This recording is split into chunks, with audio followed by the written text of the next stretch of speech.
and it tells me This we're live. broadcast is live, yes.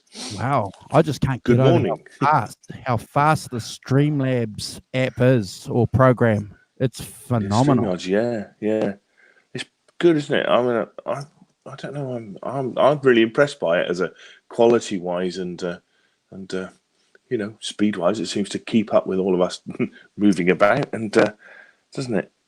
I think. Well, when we were doing the earlier shows, mind you, we found out one of the big reasons why we were having a problem was I was running it on Netscape, remember? So that probably had a reason to do with it being 10 seconds late. There was I always went live later than you. some hours behind. The colonies always were some hours behind. But to get killed for that, serves me right. But this Streamland program, it's super fast. And it seems to be very, the camera quality seems to be really good, and seems to work really well. Excuse me. So, how's your week been? Full on, mate. Full on. The Christmas rush. Everything has to be done. Do you know that we're halfway through November? Yeah, I do. Yes. Oh, okay. It's a thing of constant. It's that thing about the older you get, the faster the world turns. And you're right. In 10 minutes it's going to be Christmas, and in 15 minutes it's going to be Easter. And in 20 minutes, I'm going to be another year older. That's not good. But it's, I know. Are you busy with pre-Christmas stuff already? Oh, it's just always, building projects need to be finished. It's just one of those things.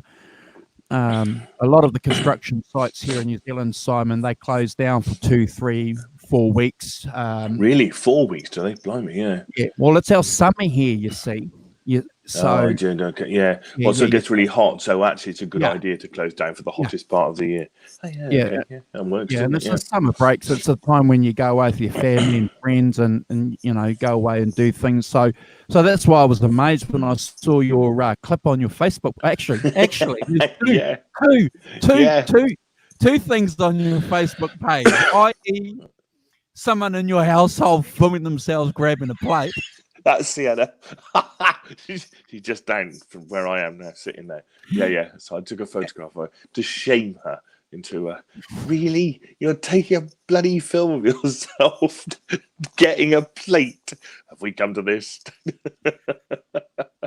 I am. And your snow. And the snow. Yeah. Wow. To be honest, the merest flurry is the answer to that. But we don't very often, where I live in the southwest, which tends to be warmer and wetter. So we get a lot of weather from the southwest that comes up Cornwall and comes across us. We a lot of rain. We get lots of rain. We're green here.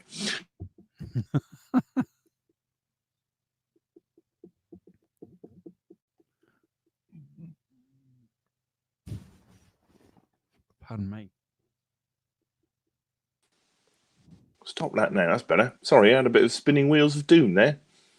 Yeah, okay. It just in case happens sometimes, right? It's no. So we don't very often have snow. We get snow after Christmas sometimes, but not usually very much. A big snow for us is kind of maybe 3 or 4 inches. So we don't get massive amounts, but we don't often get the sort of flurry. Even that little flurry of snow in November, we don't normally get that. That's normally after Christmas. So big flakes of snow. It didn't stick. It was fine. It didn't. It wasn't any lasting stuff. I mean, I'm fine. You see, I quite like the snow because I don't have to go into work. I can work from home quite comfortably. So if I get 4 or 5 inches of snow, I could just stay at home, turn on my computer, get on with my work. Got a phone, off I go. So snow in North Somerset. It's very exciting. We get very excited in my house about snow. Do you have snow at all? Are you in a snow area? Not where I live, but in the central North Island, it's the high plateau. We get snow there, and because you've got ski. It's got great skiing there, isn't it? Yeah. But Yeah. no, not in Hamilton. It's we're the dairy capital of New Zealand. It's flat. We're in a valley. It's very good. Oh, the It's flat hot and here at green. the moment. Oh, yeah. Yeah, yeah. Are So, you close? Are you close to the sea? Are you close to the sea? so that way we've got the ocean, That's on that side. and that's 45 minutes away, Oh, okay. Yep. and that way Yep. we've got the Pacific Ocean, which is the east coast, and that's about an hour away. So Okay. Yeah. So you're kind of in the middle, pretty much. Mhm. You would say, yeah. Love it. Yeah. Love going Nice. for a swim in the ocean. Body surfing. Love it. Get black during summer. Yeah. Get down the beach. Sadly, Yeah. I take it your business doesn't close up for 4 weeks in the summer, does it? Or, Yeah, we do because we're do a small you? team. Yeah. So we close up for 4 weeks. It's most of the Wow. joinery shops that we work with, they have they close down for 3 weeks anyway, because you've got a standard 4-week holiday period here, Simon. So Yep. it's easier for a lot of business owners just to say, look, we're going to close down, everyone gets paid, rather than have, staggered holidays during the year, especially when you're in production. It's easier for production knowing that everyone's closed down. So I closed down for 4 weeks. All to it. So it's basically that's your holiday entitlement for the year, is it? Or do you get a bit more than that? Yeah. Yep. But it's fixed. Yeah. In the UK, we used to have something called factory fortnight. In the summer, the factories would all close for a fortnight, and everybody in the factory would go on holiday, kind of thing. Wow. So yeah, yes, I know. Well, of course, it's the most economic way of doing it.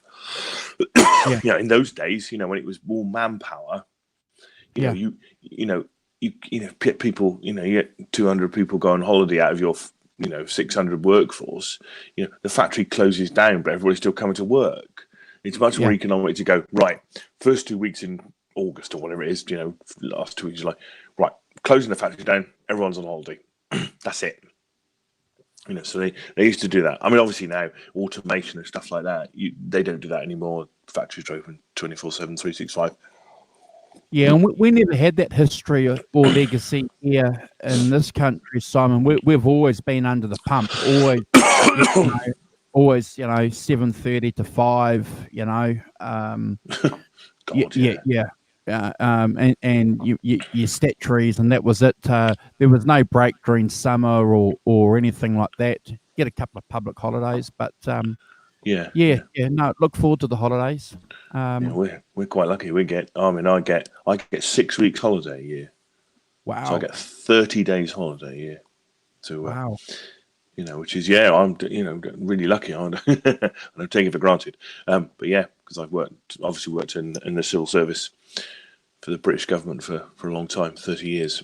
So I get a lot of holidays, 6 weeks a year, and I guess we probably get getting on for 10 bank holidays. Christmas, New Year, Easter. That's 5. 2 bank holidays in May. 7 August bank holiday. 8. Maybe 10. I also get. This is funny. I also get the Queen's birthday off as well. Yeah, we have. We have Queen's birthday. We have Queen's. It's a Monday here, which is Queen's birthday weekend, which is always a good one. It's the last one we have before winter. It's the last one. Oh, okay. Yeah. I think that's in June. That's in June. Yeah, that's right. Beginning of June. Yeah, end of May. Yeah, Whitsun bank holiday. Yeah, but because I'm a civil servant, they give you the Queen's birthday as a holiday day. Because I'm a Queen subject, we get it too. but interestingly, not everyone in the UK gets it. No, most people don't get it. Only people who work in the civil service. Yeah, only people who work in government in the civil service, they get it. But I'm proud to be a New Zealander because well done. One up. An extra day. Get in. That'll show them.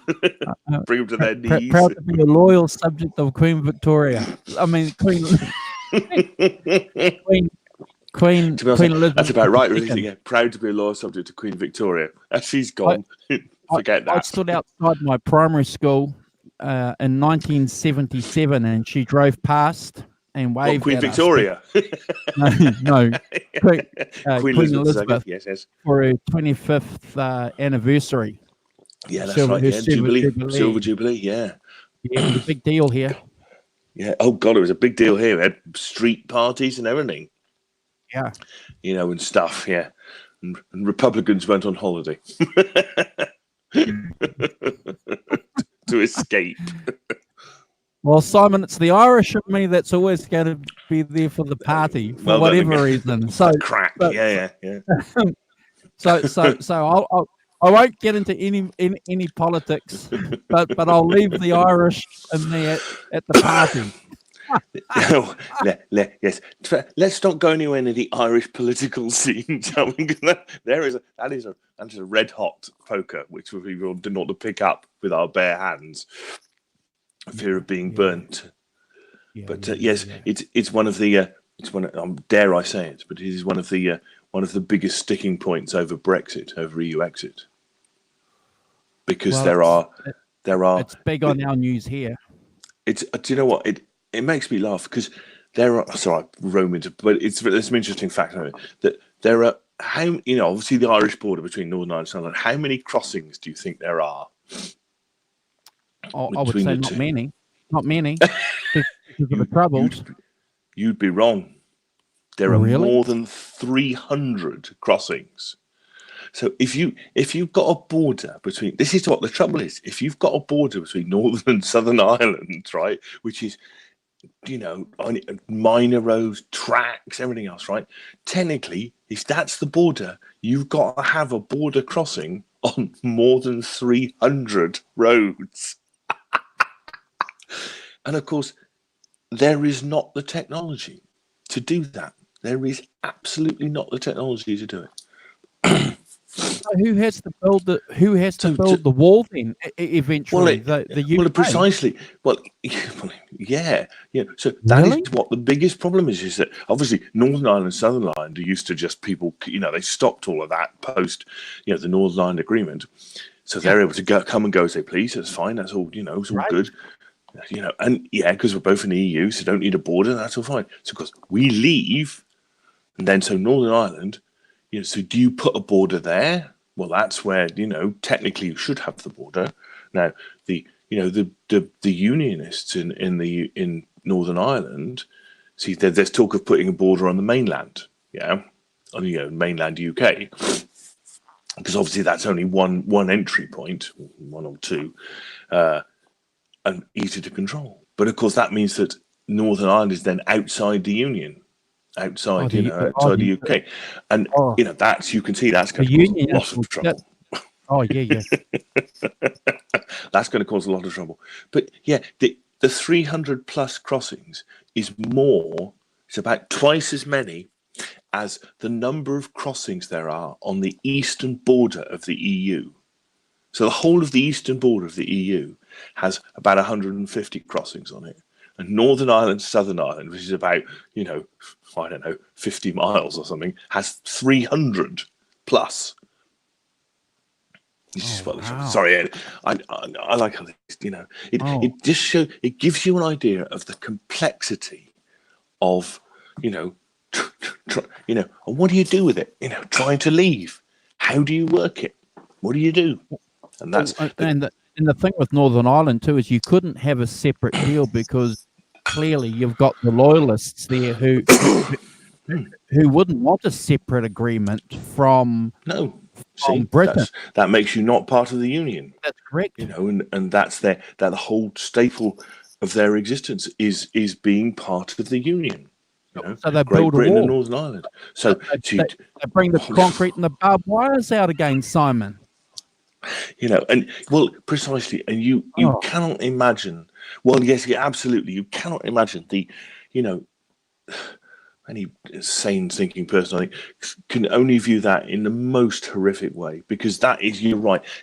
That way lies, very dangerous territory, of restarting, all that aggravation. And, you know, we've had 20 years of not aggravation and things. And I you know, I went. Great. It's been fantastic. I went to Belfast in the early 80s. Oh gosh. You know, where you had to go through checkpoints to get into the city centre, you know, and people pointing guns at you. I can tell you, that was something that was a surprise from a young lad from Bristol who's never had a gun pointed at him in his life. Well, that's not entirely true, but I have had a gun pointed at me once. This is when I lived in the country in Dorset. This is what not to do when you're a kid, okay? So this is pre-10, so we're 7 or 8. My friend Paul Green had an air gun, and he also had a leather jacket. We used to take it in turns to wear the leather jacket and shoot at each other to see if it would hurt. Now, I'm not suggesting that that's anything other than the dumbest thing I've ever heard. Yeah, that's very bad, isn't it? If you did that these days, we'd put into care, wouldn't you? You know, there'd be a public inquiry. Social services would be involved. What are they doing? Look at them, just larking about. Simon, I shot the paper boy with my air rifle when I was 9 years old, and I would have been put into care too. See, 9 years old. What do you do with an air rifle at 9 years old? Oh dear! You did that now. Parents will be psychoanalyzed. What kind of films do you guys watch? Not much, really. We just go. We live in the country. We go out and lark about, make dams and bows and arrows, because that's what 9-year-old boys do, you know. And shoot each other with air rifles. Shoot each other with air rifles. But only when wearing the protective covering of the leather jacket. Oh, see, the things we used to do when we were kids. I mean, this guy, Paul Green, who I hung out with, his dad was an agricultural engineer, right? So this is the 60s. So he fixed things. You know, he had a forge and he had stuff. So I aged R2, R3 locking up. You've arrived in a very strange part of our conversation. Yeah, we're talking about shooting other people with guns. Only air rifles, I hasten to add. That's what we're allowed in the UK. Brother? Good to see you. But yeah, he had a forge, you know, all this stuff, and he used to, you know, people would bring their plows to be kind of fixed, welded and stuff. So I remember, aged 6, I could arc weld because he taught us to arc weld, you know, with the mask and all of that, you know. Shouldn't be hanging around there. Honestly, you'll lose a limb. Those boys working. Yeah, get those boys working. Here, when you finish welding, go out and get the cows. They need milking. Yeah, we used to go on. You know, it was all. He had everything. You know, they did. Agriculture, barley and wheat in the summer. So, you know, we'd go out on a combine harvester and cut the wheat and, you know, get the bales, and we'd get the cows in whilst shooting each other. Oh dear. Yes, the freedom of the 60s, you see. It even filtered down into the wilds of the countryside of Dorset in some strange manner.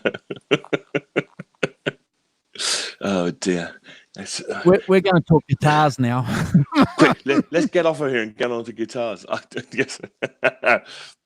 Hey, so we've got some people in the chat. R2R3 Lockie Nut. Good to see you, brother. It's always a pleasure to catch up. Hope you're good.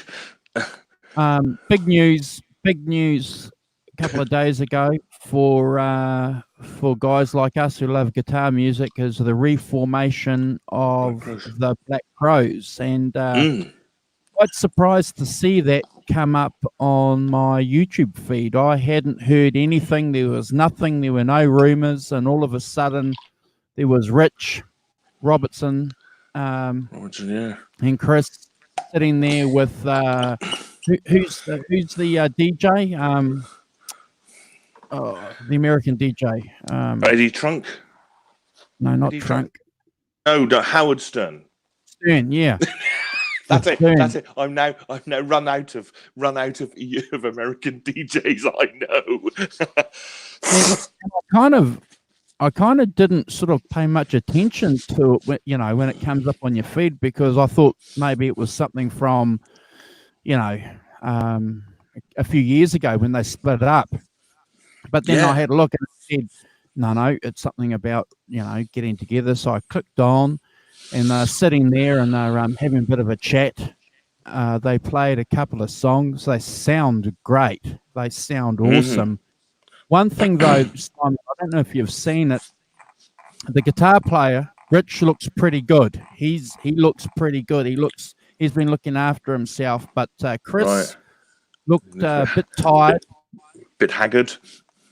Yeah, a bit tired. But interesting to see how that pans out. It's interesting because I've checked out a couple of forums and a couple of Facebook groups on the Black Crowes, and it's interesting because aren't fans of bands funny people? Aren't they funny? Yes.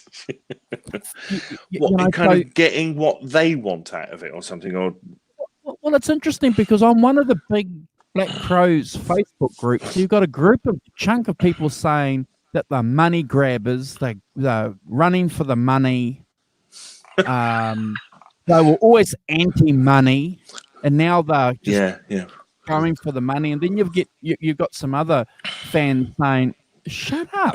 You guys were whinging last year and the year before about no music. The band's going to go out there, perform live. They'll probably make a live record or something."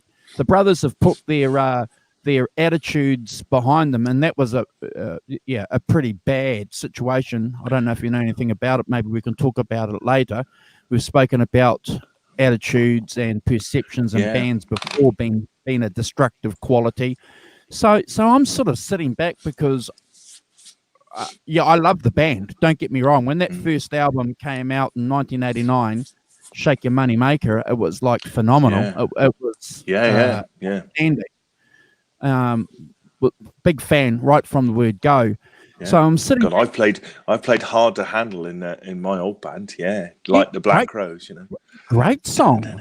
So I'm sitting there and I'm thinking of Van Halen fans, because you got the Van Halen fans, that will either say Sammy or David Lee Roth, and they'll hate each other over it. And I'm sitting back going, what is it about music fans, Simon? Why are we never happy?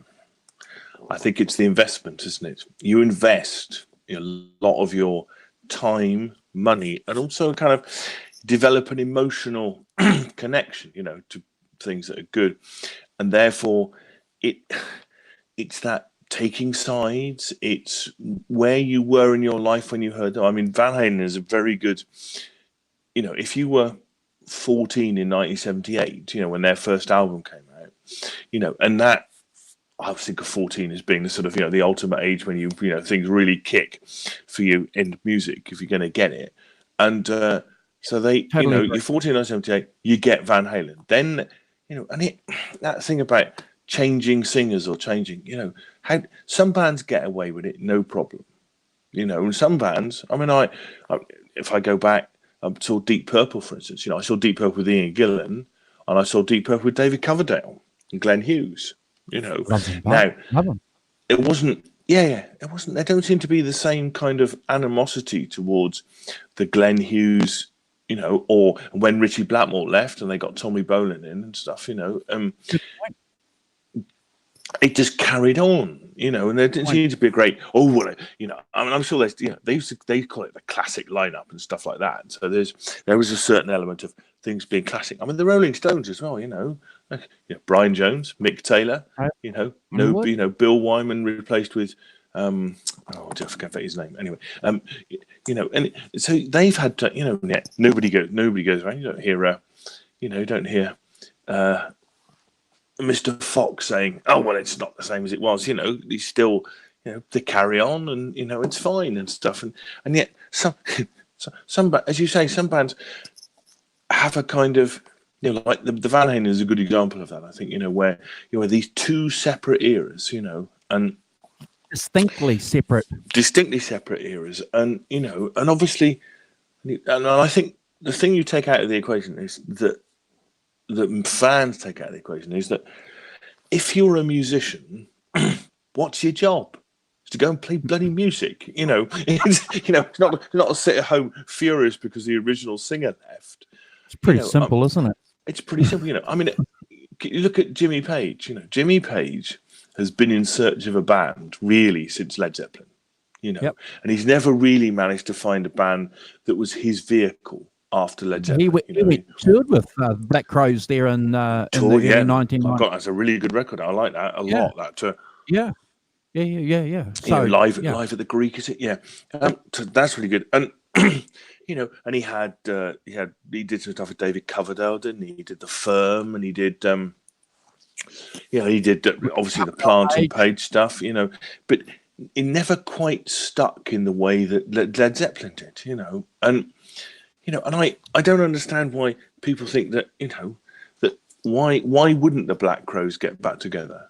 Why wouldn't you go out and play, do your band? Because that's what you do, Well, look, I always thought that they were going to get back together. I always thought when they released 6 years ago, I was saying, that the band's, the brothers, blah, blah, blah, because, Chris wanted, completely wanted the rights for the band, and he wanted the drummers' rights, and he wanted, and Chris turned around and said, man, what's going on? You've been smoking too much pot, bro, and all this was washed out in the public. So you had fans taking sides, I suppose, too. You had fans taking Chris's side or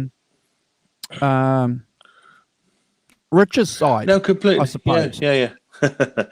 and there's an interesting sibling rivalries in bands. The time, Robinsons, the Gallaghers. And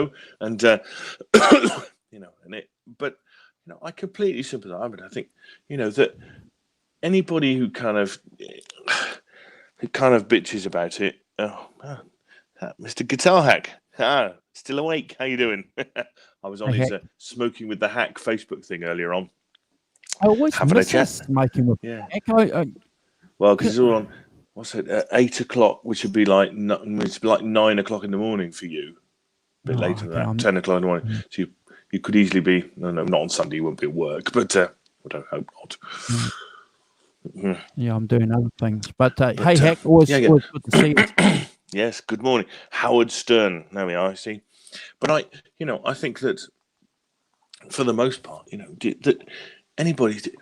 I'm a musician. What am I going to do? You can't sit at home all day. Chris Robinson, age of 30, whatever he is. I'll retire at 40 and just go and smoke dope for the next 40 years. I mean, that's not something a musician does, do they? They want to go out and play. What's wrong with a band reforming to make some money? Now the fans that are making these comments on the Facebook group aren't 14-year-olds. They're 40 or 50-year-olds. They're people with a bit of experience under their belt. So I don't ever recall watching the Black Crowes giving interviews when they formed the band, and there's a lot of them on YouTube saying, we formed this band to make no money. We formed this band to be free. It's like anything else, isn't it? You and I go to work to earn money, to buy a house and look after our families and all of that. It's not any different if you're a rock and roll musician, but in a rock and roll musician, you have to go out, tour, play to people live, sell tickets, sell albums if you're lucky. It's just it's just what a musician does. A modern rock musician, that's what they do. And I feel that any criticism, it's just a misunderstanding of that it's just going to work. Let's not try. It has a different thing, but in the main, being a rock musician is like going to work, isn't it? You know, you have to write songs. You have to go in the studio, record them. You have to work. You know, it's just work. You know, if I watch someone like Pete Thorne, for instance, you know, you get a very clear sense about it being work. You know, I've got to learn 30 songs Well, look for a at the Queen Stones. tribute Look at that I'm Eric playing in. Clapton. They're still doing. Look at Eric Clapton. Look at this. You know, and why are they still going? Because they're musicians. You know, what else do you do? Sit around and know. Why bother? You know, I mean, I agree. Well, I've still got life, you know, and I feel for Eric, but you know, Clapton, but I've got life in the old fingers. So I might as well go out and do something. You know, I'm going to go out and play. You know, I mean, I completely admire someone like Joe Bonamassa. You know, what does he do? Hang all of that. I'm going out and playing. You know, and I play. He's on the road for 50 weeks of the year. He does a spring tour of the US. He does an autumn tour of the US. He does something in the summer, you know, maybe Europe or something, you know, and then he'll do winter stuff, and you know, and then he'll record an album with, you know, the Black Country Communion or whatever it is, or his own personally, you know, and it that man works his ass off, you know. When he complains about he can afford to buy a £300,000 Les Paul, you only hear any from me, because you know. Clapton and Keith Richards have said it before. They said if they weren't in these bands playing, you know, or touring, they'd be playing guitar anyway. Joe Bonamassa has said that. And if you look at Chris and Rich Robertson from the Black Crowes, what were they doing before they reformed the band? They were playing in other bands, you know. So I can fully concur with your argument, Simon. They're musicians. They're making music, and it just goes to show how stupid and idiotic some fans can be. And in defense of my own view, I don't post any comments when I'm on a Van Halen website or a forum or something like that. Throwing yourself to the wolves. Well, I just don't. You know. Someone will put a photo in a comment saying Van Halen after 1984 died. You know. I don't bother making a comment because I love both eras. You know. Because you know the soul of that band is obviously the Van Halen brothers. You know, they carried on. They had a different singer. Yeah. That's never happened before, is it? You know, like all the time. You know, and I don't see. I have no issue with it either. Really, you know, it's all about whether you like it or not. You know, it's really the key thing, isn't it? You know, it's like, do I like it? You know, does it do what it still did? You know, and those people, you know, who get into any Van Halen stuff. 15 or 20 solid. 20 or 15 solid classic songs, Simon. You know, not one or two. You know, that whole album. In fact, they're reforming to Are they going to do it all? Whole album, which will be incidentally, plus obviously songs from other albums. But incidentally, that's the 30th anniversary of that album. The release of that album. Well, you know, I mean, everybody's doing that, aren't they? Everyone's going out and playing their albums and kind of doing those things. You know, I mean, they're not. They've obviously seen what other people do. I'd go and see them. I'd book a ticket. I'd see them in a flash. Yeah.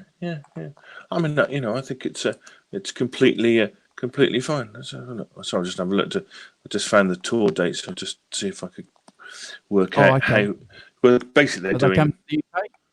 No, they're not coming to the UK. This is all American. This is the American tour. No, I was just interested to see that. I just picked up one out at random. So they're 22. No, that's not it. Hold on. It's get where we are. Capacity. Let's see how many. So I've just picked out Iron City in Birmingham, Alabama, which has got a 1,300 seat. So they're not playing. They're not playing huge places. You know, this is an indoor tour. Awesome. Even better. Yeah, even better, small venue. See, oh yeah, Even better. from a band point of view, it's you know, it's that'd be really good. You know, I think you know, it'd be be exciting to see that. But you know, so they're obviously playing, you know, indoor theatres, 1,300, you know, couple of thousand kind of things. I don't know how many the Ryman Theatre, since they're playing there as well. And they'll record a couple of the shows, and they'll put the DVD out, and that's another million. Well, yes, yeah, you know, but you know, doing what the Ryman in Nashville. What's the capacity of the Ryman? So the Ryman Auditorium in Nashville's 2,300. Wow. So that's like, well, you know, that's like doing a tour of my local municipal pools in the UK. You know, 2,000 seaters indoor stadiums. It's you know, it's you know, I think that's fine. You know, so I mean, they're not playing stadiums. You know, it's not a stadium tour by some distance. Yeah, no, I'm a big fan, Simon. When they came out with Southern Comfort, Southern Harmony, Southern something in Harmony. One that's got Remedy and Sting Me. It's just bloody awesome. And then Amorica with the any cover, just Yeah. Southern Harmony and Musical Companion. Yeah, is what it's called. So no, completely. But you know, so I'd completely, you know, reserve their right as a, you know, you're either, you know, if you're not a working musician, well, you're an out-work musician. You know, everyone needs to, you know, and if you're paying a 2,000-seater auditorium, you know, I doubt if you're making $1 million a show from that, you know, out of that. So, you know, you're going out and you're playing, you know, testing out, see if you can, you know, I think I'm completely fine with that. That's what you should do as a musician, you know. And they're all survivors, you know. The first guitar player on their first album, Jeff Cease, he's fantastic.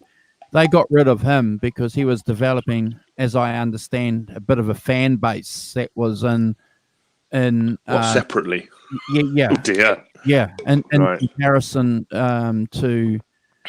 to Rich, you know, because it was always going to be about the two brothers, you know, the Keith Mick thing. And is it their band? Yes. Did they form the Black Rose, the Robinsons? Yeah. So it's a bit like the Gallagher brothers forming Oasis. Yeah. So they sacked the owners because he was a lot of guys. It was the Eric Clapton phenomena. A lot of guys were running to his side of the stage. Right. Yeah. Then they got another hot guitarist in Mark Ford, who again. That's right. Yeah, Mark Ford. I remember him. Yeah.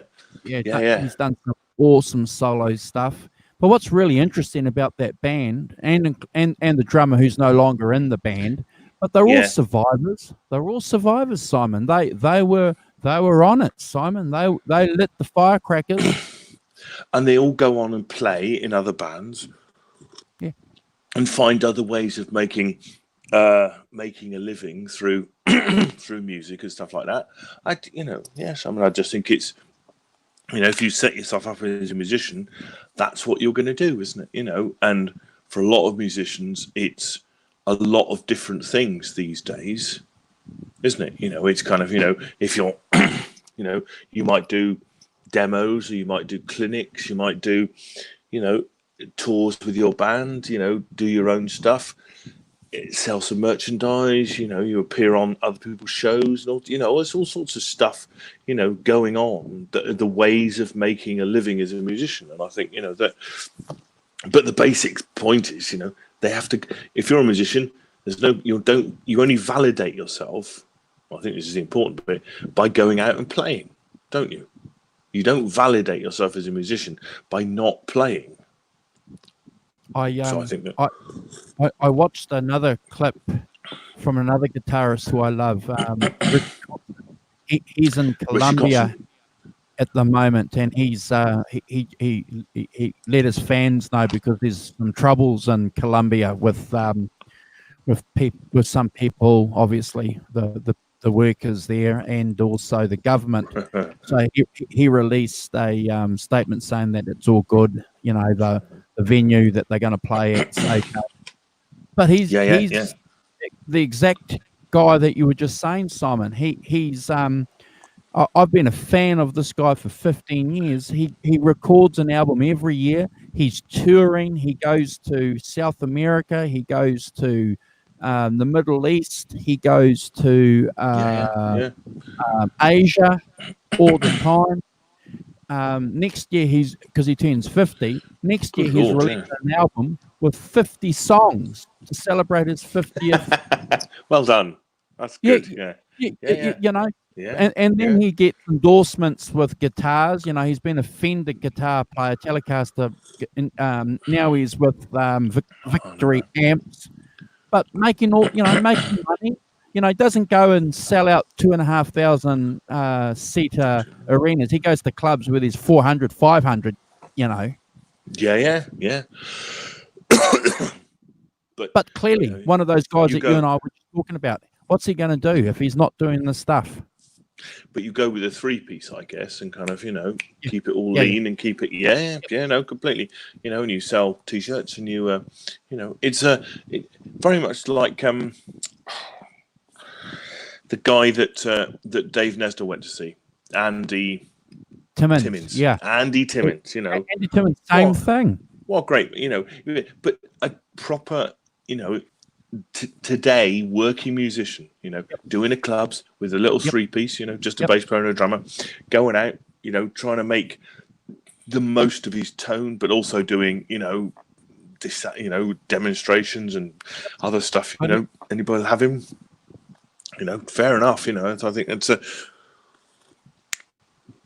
it's no longer interesting. I don't think you can no longer be the purist, can you? Really. You can know, I think it's much more difficult to be a pure musician, like Jagger Richards, or, where you went out, you. It is now because no one's buying records, so they have to diversify. Indeed, yeah. Well, records are going to come back a bit, but I agree. Nobody's buying physical product. People think that it's, people think there's all kind of free and streaming services and stuff like that. And things which have a convenience to them, I'll give you that. But I prefer an album myself, but because I'm old. But I think you're right, and that because they can't make a living unless you're Adele selling physical product, that that you have to do it in other ways. And I think obviously touring is good. You make a bit of money. I think merchandise is the way of keeping people on the road. Everybody says buy a T-shirt, because that keeps the boys on the road, kind of thing, or you do, you have a kind of YouTube following, don't you? You do what, lots of people in the UK do now. Rob Chapman, for instance, is a kind of leading light in that. He has the YouTube channel. He has, 3 bands. He has. But he also does Andertons. He does, demos for, Boss and things like that. When they ask him things, he has to run his own guitar company. Well done.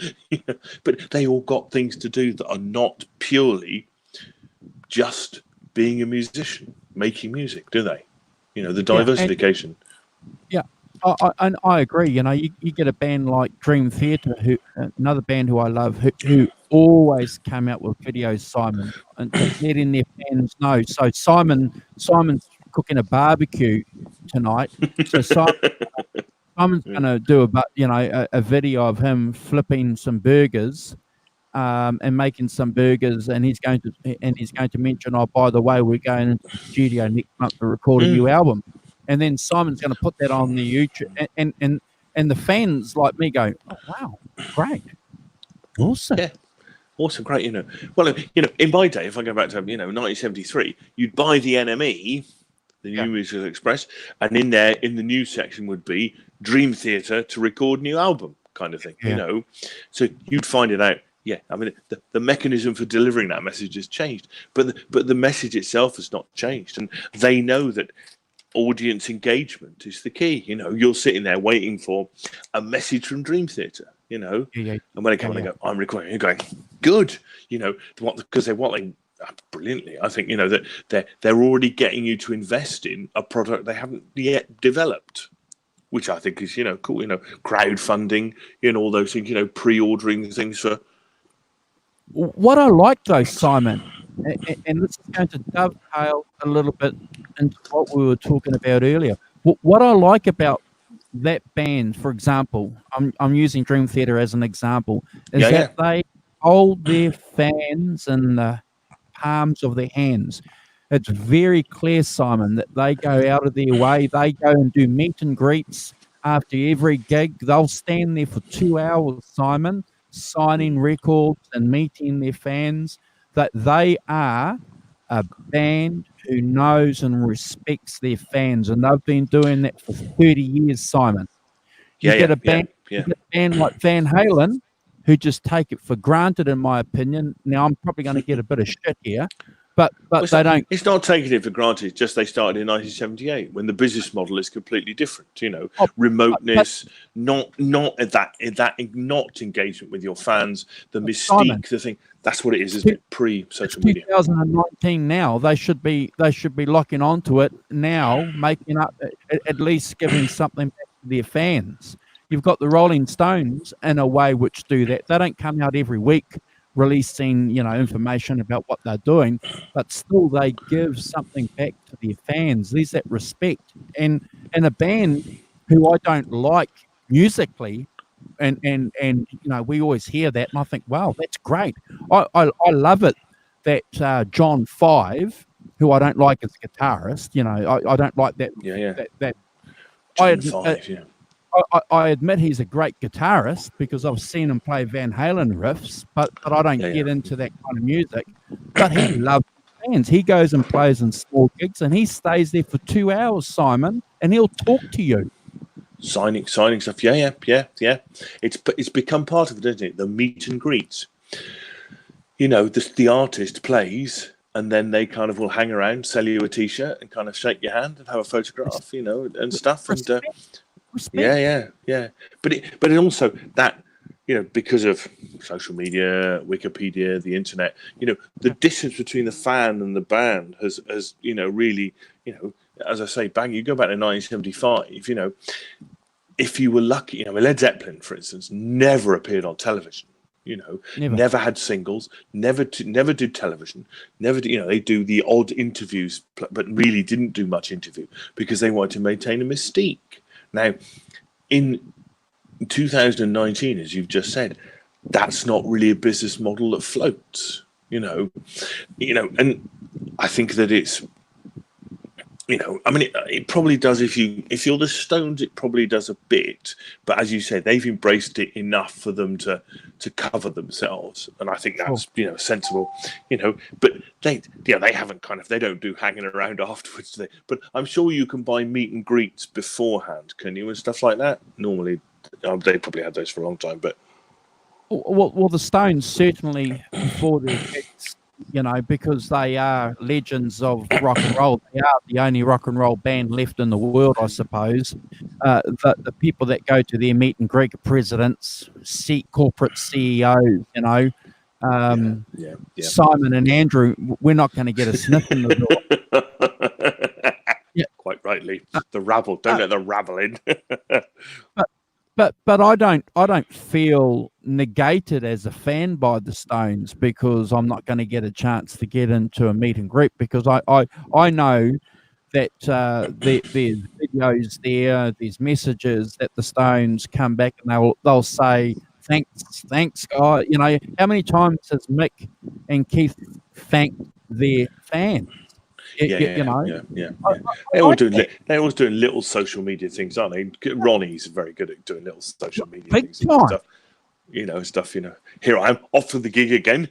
You know, which is all you need to do, really, isn't it? You know, it just gives people a little window in what you're doing and stuff enough to kind of keep it rolling, doesn't it? I'm glad you mentioned Ronnie because he's a fucking champion at doing that. Mr. See, he's got a new album out. Do you see that? He's got a new album out. Wow. Yeah, that rock and roll thing. I watched it last night, him doing Johnny B. Good on a show called Later in the UK. There's a show called Later with Jules Holland. Yeah, it looked really good fun, actually. Yeah, it looked like he was having lots of fun, which is the best, really. Fair play. Take my head off to him. Take my head off to them. It goes back to the original point, isn't it? That that he's in the Stones, but actually he's also made a record. Him doing Chuck Berry stuff, and because I'm a musician. I'm a 70-year-old musician or whatever he is. It's like it's all finite. Therefore, I might as well get on with it. Really, Somebody says, "Do you want to do a record?" Yeah.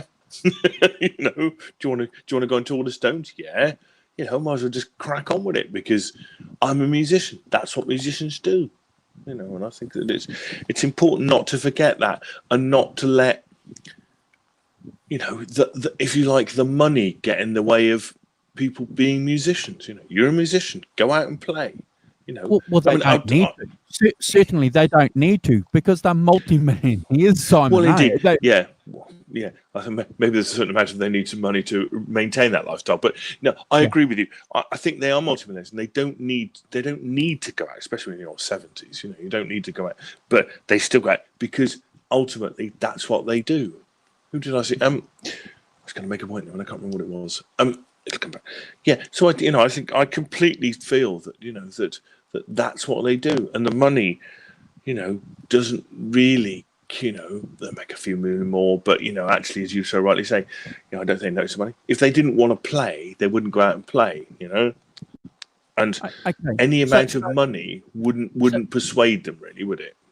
Well, let me just fire a couple of questions back to you then, because obviously we're agreeing on that, and we met on a show which is based around Van Halen. So we do have a taste for Van Halen music. I certainly do, and I know. Well, interestingly, I don't really. I don't know. They're a bit after my time. To make an embarrassing, they're a bit after. You see, in the I've said this before on shows, but when they came out in '77, if you think about what was happening in the UK in '77, it was punk rock. It was punk rock. You see, that was the big thing, and in a sense, and I have said this before on these sorts of shows, that Van Halen came in '77 in the middle of punk rock. So, unless you were a sort of metal person, I was much more of a rock and roll person than a metal person. Therefore, in 1977, I'm 19.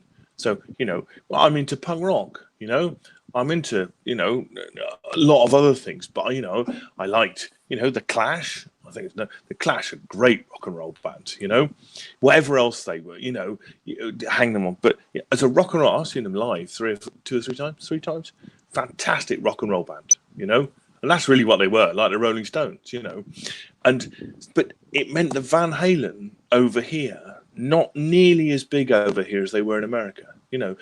They did one tour, and then they did one kind of tour in '77 when they backed somebody, and then they basically came and did festivals. So they come and do Donington or something like that, or Monsters of Rock or something. Reading Festival as part of 3 days of 50 bands kind of thing, and they come and be quite high up the bill on those things. But not really the same. They didn't tour stadiums in this country. They didn't sell out Wembley Stadium and stuff like that. By a distance, and even they didn't really. They only had maybe one hit. Probably Jump is their only hit in the UK. Probably maybe one more, but they kind of passed me by. Okay. And what makes I can understand that. Yeah, but they're still a good example. Go on. Why aren't they giving back then? This is my question to you, to their fans, because if they're not watching social media, they must have people around them whose job should be watching social media. And for years, fans who invested a lot of money in buying their gear, buying the guitars, are asking the same thing that I'm going to ask you, Simon, the same set of questions. What's up with Eddie? When are they going to release some of these back catalogs? Why can't they do a tour with Sammy Hagar, who's still singing? You know, give us some information. Tell us what's going on, guys. You know, Yeah. And they do play it. As I say, I can only really conclude that that's because they're old school. They were brought up, they're brought up playing in the 70s, so they still apply the 70s world model to what they do, which is you don't tell anybody anything until you're ready. You control all the communications coming in and out of your camp. Only when we're really ready do we actually say there's going to be a tour. And I heard somebody was talking about recently that they'd kind of lined up a tour for 2020, 2019, next year, I think. And then I don't know, it all seemed to have fallen down a bit. I can't remember the details of it. I hear what you're saying, Simon. I don't like it. I like what you're saying. I think it's a bad business model. Whereas, even, you're right. I mean, if I take another example, Bruce Springsteen is very good about it. Wow. Like there's all sorts of stuff on Twitter, and obviously he has a team of people doing it. I'm not suggesting he don't know himself very much, but he has a team of people about playing at the turned up last night at the Stone Pony to play with it, and there's a little film or something, or doing Broadway or whatever, the Western Stars thing, which is all those things. There's I noticed yesterday there's some kind of backstage stuff about. He did an interview with somebody from CBS or something, So there's a backstage movie somebody made of him. It's like all these little things that you just drip feed out. You don't have to go mad about it. You don't have to be on Twitter every 5 minutes. For it to be enough for fans to still feel invested. The word is invested, isn't it? Invested in your heroes. Mate, I couldn't have put it much better, and I think it's given that respect back to your fans, and I think it's reciprocity goes both ways. As far as I was led to believe, reciprocity is a giving and a taking. Yeah, reciprocation. Yeah, great word. And I'm not being critical. I'm not kicking anyone in the nuts here, Simon. I'm just saying that there are some bands out there and some individuals, and you and I have named a few who are very good at it. Some guys have learnt from it over the years. Certainly Bruce Springsteen. He's another guy who's stood there for 20 years, and he always thanks his fans. 40. Yeah. But oh yes, completely. That union with his fans is the paramount thing for him, particularly. I mean, all that stuff about he gets kids on stage to sing and all those kinds of things. Which is lovely. I mean, I don't know if you've seen any of those. He'll get some little kid to come up and sing and kind of just and he's always really nice to them and kind of he likes some of them are sort of 5 or really young, but it's that connection with his fans, understanding the connection, and it doesn't have to be. You don't have to turn up even for 2 hours after the gig to sort of talk to every single one of them. You don't have to do that. Who take time off work and they'll follow him around doing North American tours. They'll go and see him play 20 shows. Times. Yeah. And he knows these people. He knows them by name. Yeah, knows who they are. Yeah, and because he's grown up with them, they've grown up together. Playing in smaller venues and stuff. No, completely. I mean, I think it's he is one of the best at that relationship with your fans. Nobody goes home until we're completely knackered. Until you've had your money's worth 3.5 hours later. But that's part of it. That's part of his thing. I'm going to play, you've paid hard, good money for this. I'm going to play for 3.5 hours because that's what I think you deserve. 2 hours, not enough, not value for money enough. Have you seen those YouTube clips of those people who aren't Bruce Springsteen fans and they've gone to concerts? No. And let me out. Yeah. After an hour, they go. What's going on? 2 hours. Is funny. That is 3 hours. Yeah, hour, mate. Got another bloody 2.5 hours to go. Get back in your seat. Yes. Yeah, that is funny. That is. I know I've not seen. I'll look out for that. Yeah. They Oh, sound really funny. Somebody trapped in a Bruce Springsteen concert for 3 hours, not a fan. That doesn't sound like it's going to go well, does it? yeah.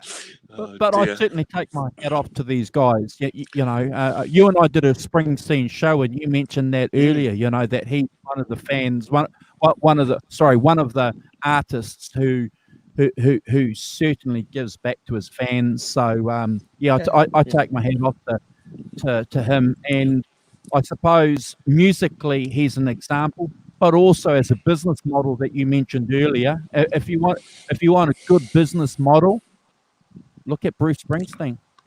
Yeah, yeah, yeah, absolutely. And and I think that he's an example of somebody who, understands that he's not going to sell. He's going to sell a certain amount of physical product and things, but actually, it's it's much more about going out on tour and stuff. When he goes out on tour, he plays stadiums, arenas, 50,000, 50,000 plus. That's where he knows that's where the money is, and that's why that he keeps going out and doing it because he knows the How long fans want to come and see him. how long was he touring before he could record? Was it 4 years or 3 years of solid touring before he could go back into the studio? Oh, 75 to 78. So 3 years between Born to Run and Darkness on the Edge of Town. Yeah, when he went Wow. out and toured. But even before that, he was gaining a reputation for, long shows in, lot of investing in the, in the fans and stuff like that. If you listen to, you can buy that. You can listen to the early shows, live at the Roxy and stuff like that. Oh, They're amazing. Kind of, you can hear the audience, and his interaction with the audience and the storytelling. He's got his own stick and made the most of it. Hats off to him for that.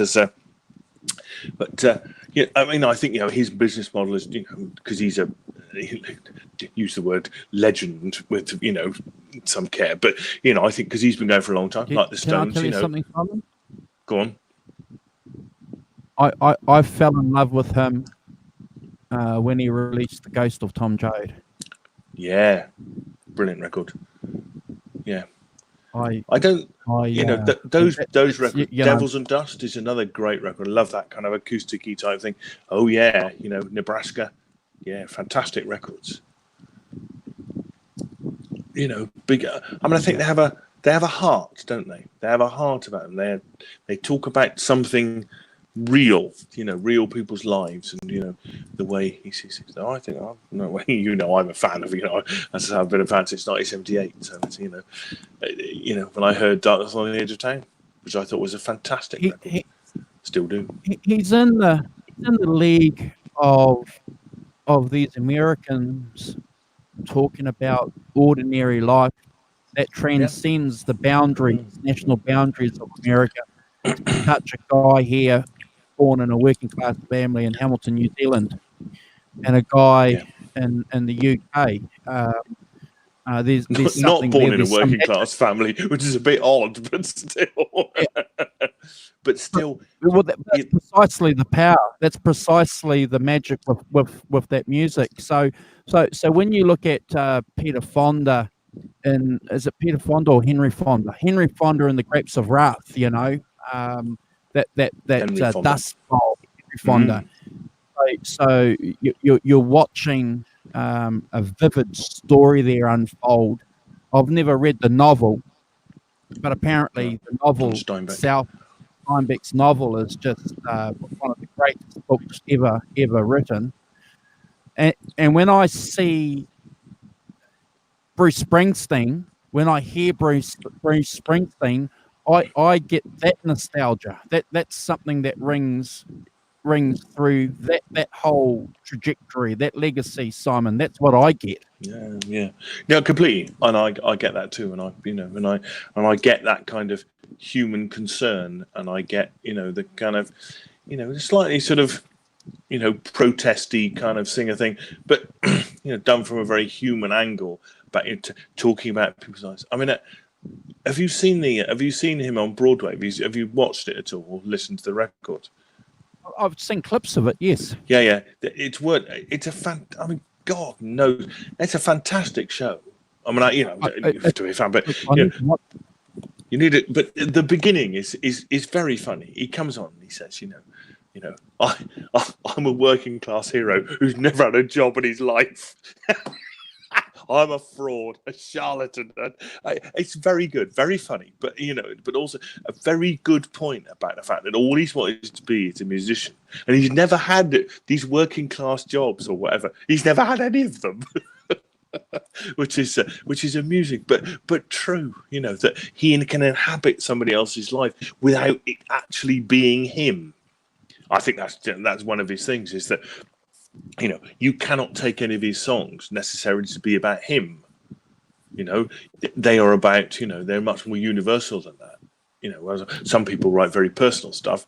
I think there's probably the odd personal stuff in there, but making it much, I mean, Darkness on the Edge of Town is not about him. It's about the life that he sees of the people around him. But he can inhabit it, make it real. John Mayer tried to do that. He tried to be a Bruce Springsteen there a few years ago with that album. Yeah, if you Google John Mayer, there's an album that where he's wearing this rug, and he's tried to do that Americana music. He failed, in my opinion, miserably, because a guy that sings a song, "Your Body Is a Wonderland," and then trying to create a Bruce Springsteen mold, just for me, didn't have any. There was no sincerity there. No, it becomes a thing. Yeah, it's interesting. I know nothing of John Mayer, except I know "Slow Dancing in a Burning Room" because some people have played it to me. Yeah, and I saw him. Interestingly, I watched a YouTube clip of him. He's just been on tour in the UK. Yeah. Well, he did. He did "Tougher Than the Rest." Bruce Springsteen's "Tougher Than the Rest," just on acoustic guitar.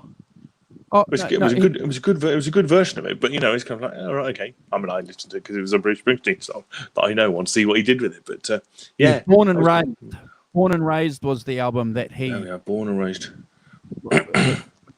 And I bought that thinking, that it was going to be good, but there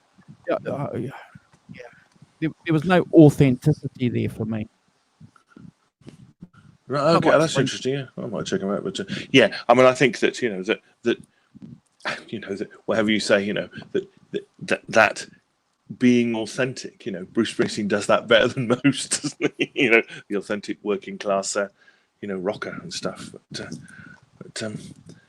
I do think that going back to that being able to move with the times a bit, at least, is why he's still relevant, why he's still making. I mean, it's very interesting that a lot of these guys in there start making great music again.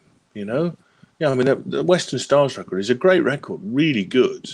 It's not like a rock and roll record, but it's a really good kind of, in that Devils and Dust kind of, acousticy, but with, a bit more sort of, a bit more kind of, a bit more. You could see that kind of country Glenn Campbell kind of influence, I think, which. Not forget his voice. Still going. Just the way that he's singing. The notes that he gets. Yeah. That voice where where he can just just sort of almost talk the words sometimes. But his music, he's not talking. It's I can't find the words to explain what I'm trying to say. I suppose you have to listen to Springsteen. Well, there's a long tradition of that, isn't there? That kind of half-spoken, half-sung kind of thing that you break into sometimes, stuff. I mean, Lou Reed is a classic person who did that, and sort of more oppositely. I don't know if you may not have caught up with this, but REM have just re-released Monster, their album Monster, and they've been doing sort of the junket, Mike Mills and Michael Stipe going around and I've re-listened to it. I got it in my car because I like it. It's a great movie. And what struck me well, this is a bit weird, but I listened to 2 interviews with them. One on Radio 5 Live, which is one of our BBC radio stations, and one on Radio X, which I think is a online thing. But both times, Michael Stipe has mentioned My Friends the Blue Aeroplanes. Wow. As being, My Bloody Valentine and the Blue Aeroplanes. Now, the Blue Aeroplanes toured with him in '89 on the Green tour. I had backstage passes. My greatest thing, or one of my greatest things, is going up to the NEC in Birmingham, which is a I don't know, 15,000 seater indoor arena, and going up to these special box offices and saying, I believe I'm on the door, and they're getting an envelope with your name printed on it and stuff, and with your backstage pass and your your ticket for your seat and all that kind of thing. Yeah, it's fantastic. I'm an REM nut. When Green came out, that guy Scott Litt did a wonderful job producing that album. I remember, you talk about New Musical Express. There were a lot of articles leading up to that album from music insiders being very concerned about what Warner Brothers were going to do with this band who'd left, because such great pageant, document, Murmur, love those, outstanding album. I love those albums, and I was into them from Murmur, and boom, and I wasn't disappointed. No, it's a great record, Green, fantastic. Yeah, it's a rock and roll, but with enough weirdness to be sort of still a bit kind of arty and stuff, isn't it? There's still a bit of odd stuff in there to sort of satisfy the earlier fans. Was you could hear for a change,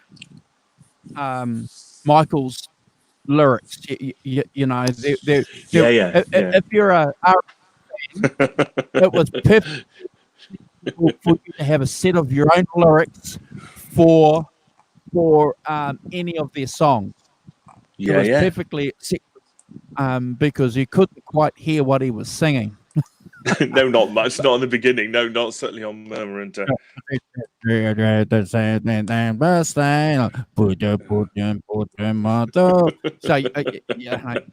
singing, Simon? I don't know. But when Green came out, very clearly, that Orange Crush, that song. When I first heard that, Simon, on the radio, it was like, what is this? Yes, no, completely, yeah. Well, I got into them with Chronic Town, their first EP, another Radio for Europe and all band takes their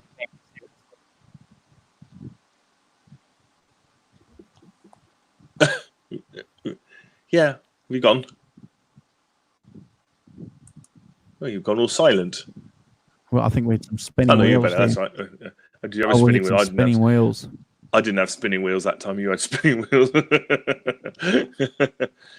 But yes, I've loved. Interestingly, you see, that's if we go back to our earlier conversation, I didn't go down the sort of Van Halen rock route. I went to new wave, punk, then new wave. So I love people like Elvis Costello, and out of that, I then loved REM because it's not a dissimilar thing, and I just went down that route, and interestingly through the 80s there was a kind of, they were the sort of spearheader, but there were quite a lot of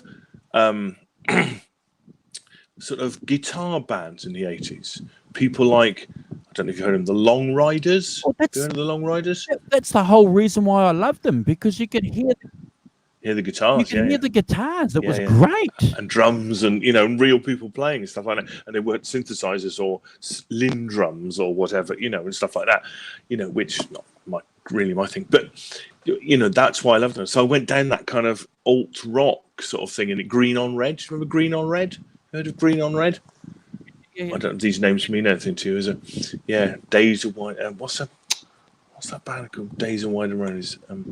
Anyway, so there was a whole kind of American rock thing going on. Rock and roll.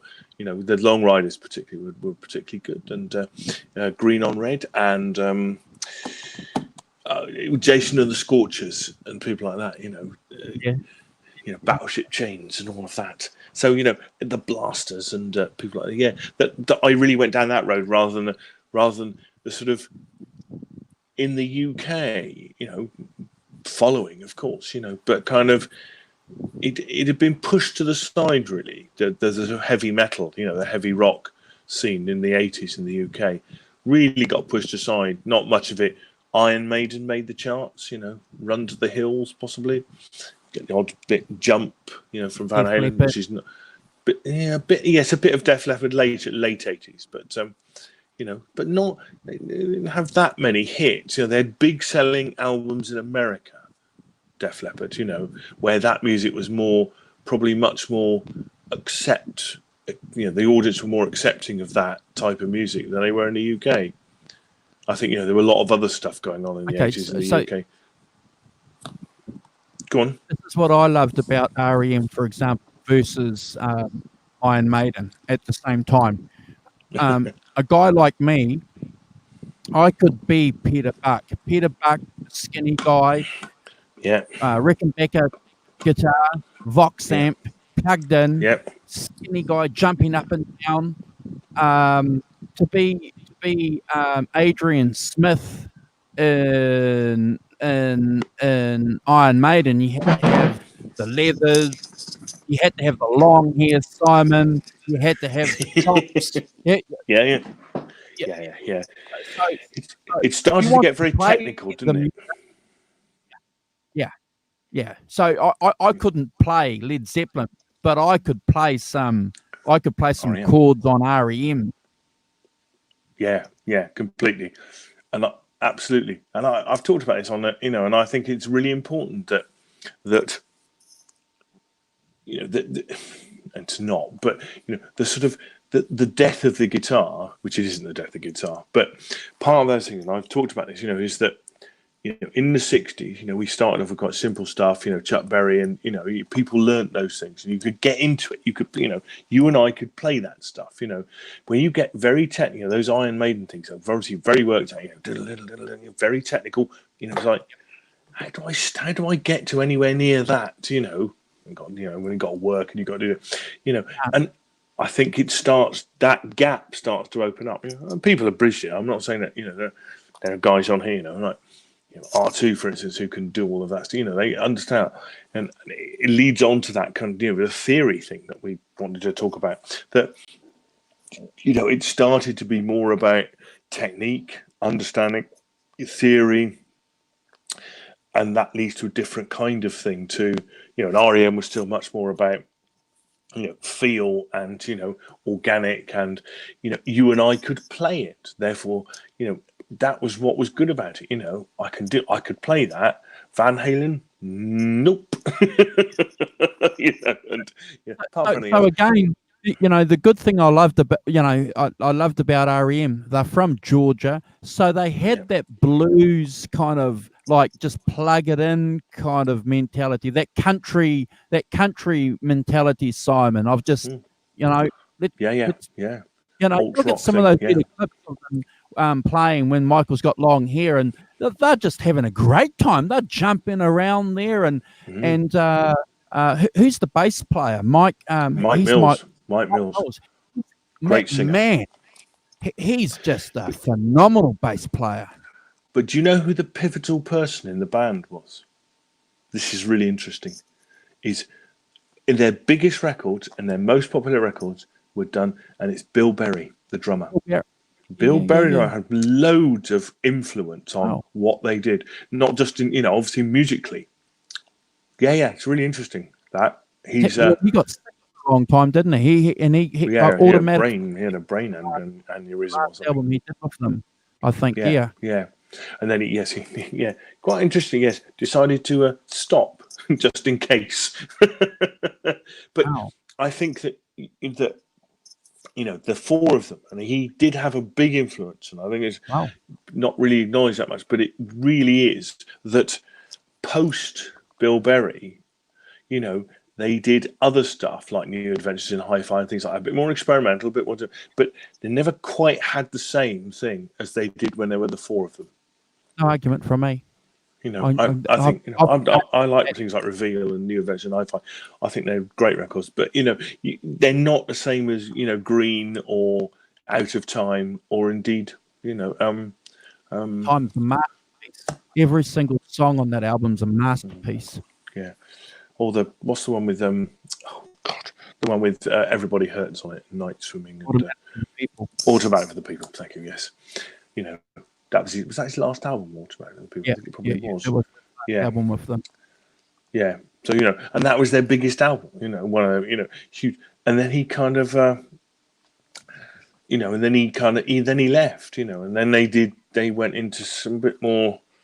When maybe did he do? Maybe he played on Monster, but yeah, it's interesting. I think that they went off in another direction and kind of never quite had. Still a great band live and stuff, but the four of them and his influence in them is really interesting. But yeah, that's very interesting. That I view them as in the line with the more organic rock and roll, rather than that kind of very technical rock music that seemingly all those American bands were playing and seemed to attract quite a lot of kids from but seemingly not quite in the UK. It was probably a lag in the UK, kind of, I've seen some, obviously via Johnny Bean and stuff, people like Cameron Brown and these young guys who are doing stuff, but they're in their kind of 20s and 30s kind of thing. So, they're sort of, millennials kind of thing. Peter Buck's a phenomenal guitar player, and obviously pretty much a genius, I would say.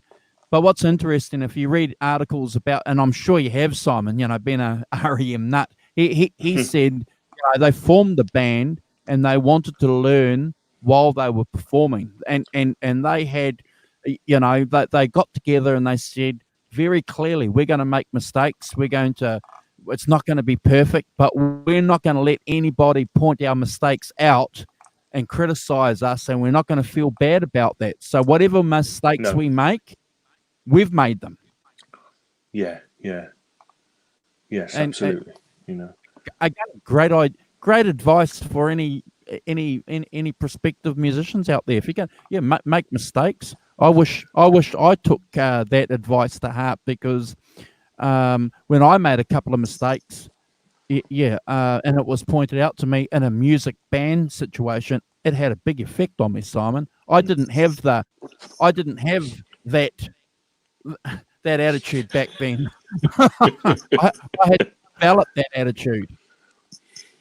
Yeah, absolutely. Which is sometimes difficult for to develop, but it's REM are a little bit like U2, a little bit like the Rolling Stones and the Beatles. They were a band, Simon.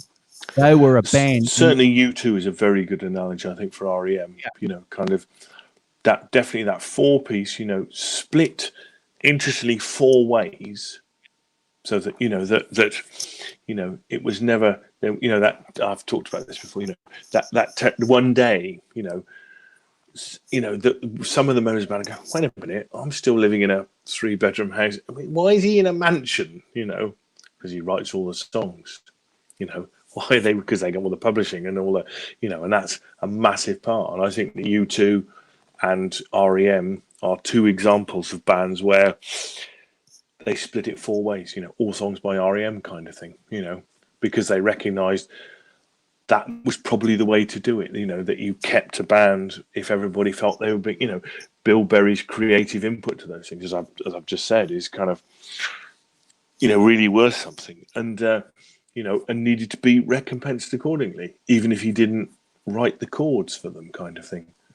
Oh, the good thing too about Bill Berry and Peter Buck too is that they defended Mike Stipe a couple of times.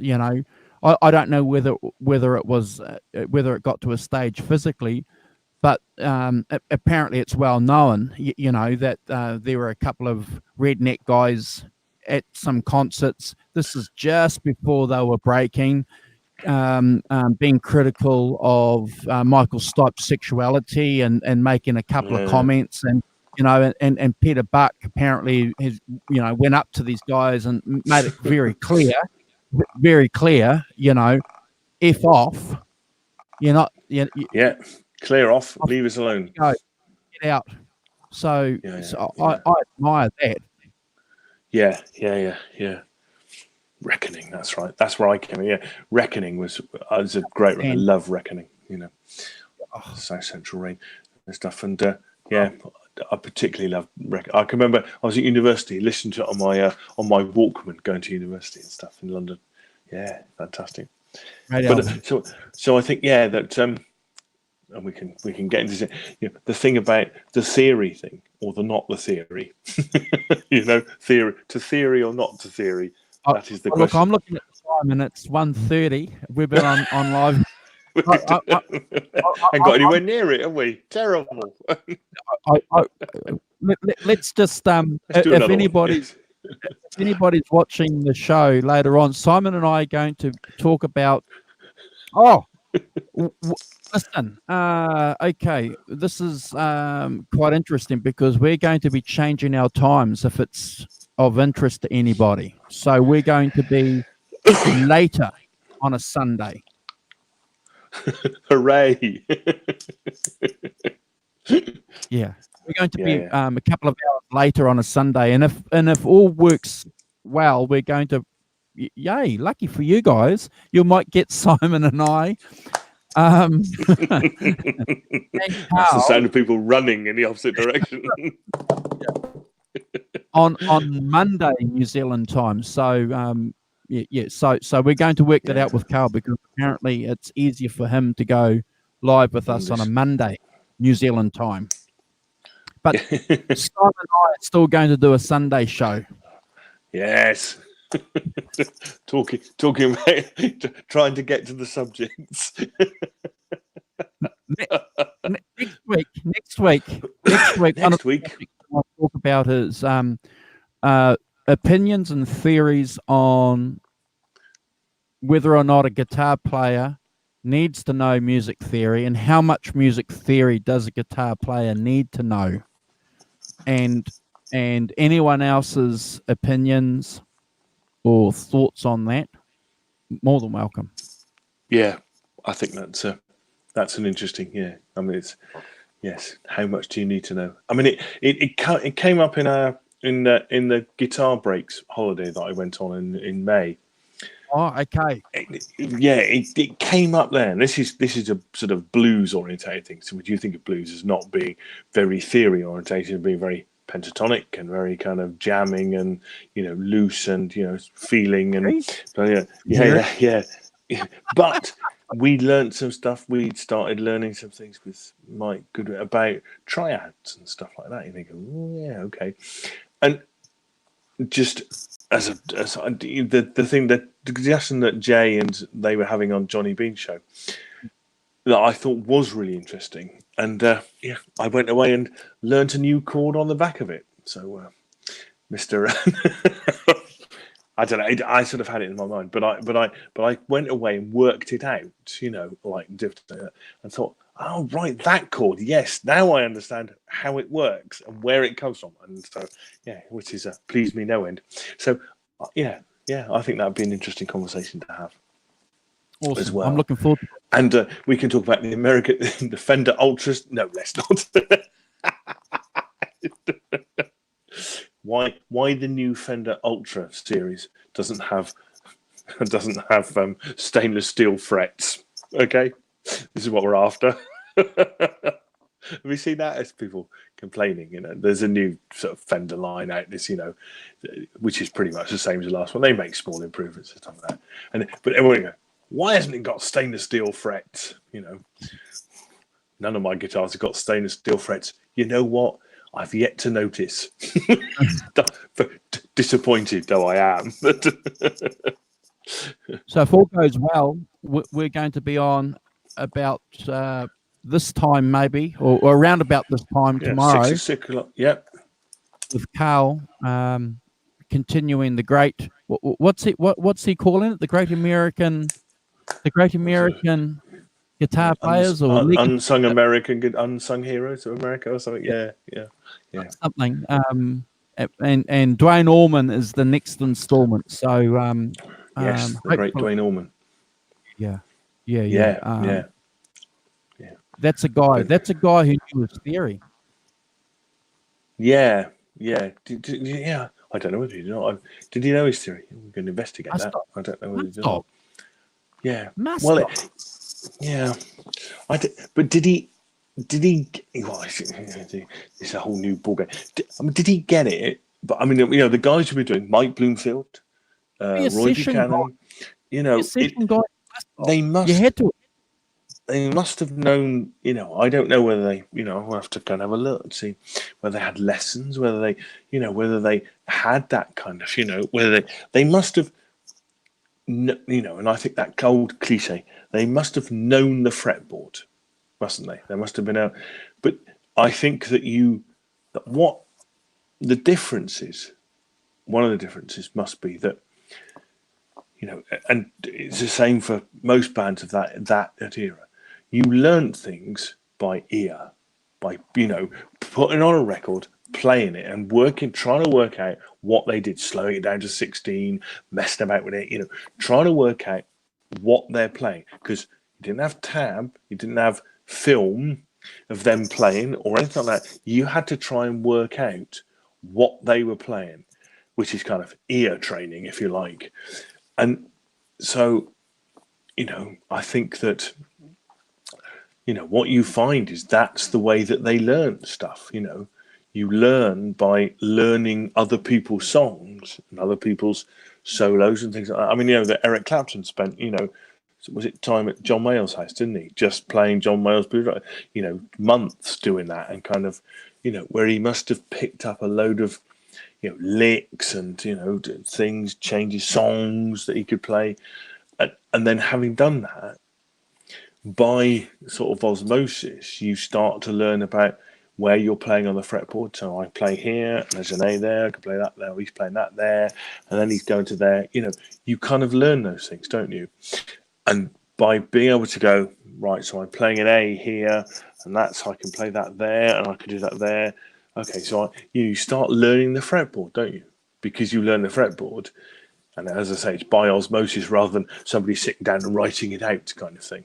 That you work out for yourself. So I think that their musical theory is probably a bit more, as I say, by osmosis, by just absorbing it whilst learning those things. Whereas now, later people did lessons and stuff.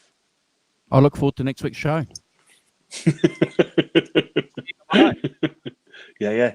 You've got to go for dinner. Must be dinner time for you, or you had dinner. No, dinner time. No, So dinner time. We didn't have Arvin in the chat, which is a shame. Never mind. But Guitar Hack and R2. I think we had big competition tonight. We had Johnny Bean obviously doing his Saturday show, and also Robert Baker as well. I noticed went live as well. So we big competition. I nearly said, looks like we've got serious competition tonight with Johnny and Robert Baker. So looking at the new American Ultra series and Fender Ultra series. Well, we'll see what happens tomorrow then, on tomorrow night's show. Yeah. Not that we're ever in it for numbers. For the money, yes. We're only in it for we're not in it for the money, yes. The glory. Okay. Yeah. So currently Johnny Bean and Robert Baker are doing their stuff now. So awesome. That's cool. All right. It's a pleasure, my friend. Take care. Great show. Have a lovely dinner, and I'll see you tomorrow. Yeah. Great show. We covered a bit of ground as usual. Yes. Hour and a half later. Did you get to any of the subjects? I've no idea. Yes. All right. You're gonna knock us off.